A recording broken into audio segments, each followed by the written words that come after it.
T'es à table et on te sert une soupe de poulet à la citronnelle avec des raviolis à la crevette. Tu vas voir, il n'y a rien de plus réconfortant que ce bol de bouillon aux raviolis bien chauds et parfumés. Ça rajoute un peu de travail, mais je te promets que faire sa soupe de poulet maison, c'est vraiment meilleur et plus économique. Si t'as quand même la flemme, tu peux utiliser un bouillon de volaille tout prêt, mais attention au sel avec la sauce soja qu'on va ajouter. Après avoir découpé le poulet et gardé les morceaux pour d'autres recettes, je passe au four la carcasse et les ailes. On prépare une garniture aromatique avec des carottes, du gingembre, de la citronnelle, de l'ail écrasé et des tiges de coriandre. On réserve les feuilles pour le dressage. On fait revenir et on déglace avec sauce soja et mirin. On mouille à hauteur, on ajoute des grains de poivre et on laisse mijoter.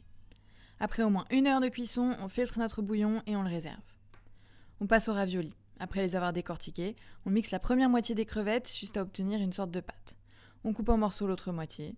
On coupe un peu de chou chinois, une carotte, un peu de cébette. On ajoute gingembre râpé, soja, mirin, gnoc mam, huile de sésame et les crevettes.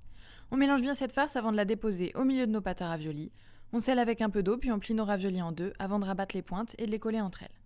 On blanchit quelques minutes des feuilles de chou chinois, puis on cuit à l'eau nos raviolis. On dresse quelques feuilles de chou au fond du bol, on verse la soupe de poulet bien chaude dans laquelle on plonge nos raviolis à la crevette, on décore avec un peu de cébette et de coriandre, et voilà la meilleure soupe à faire quand t'as un petit coup de mou.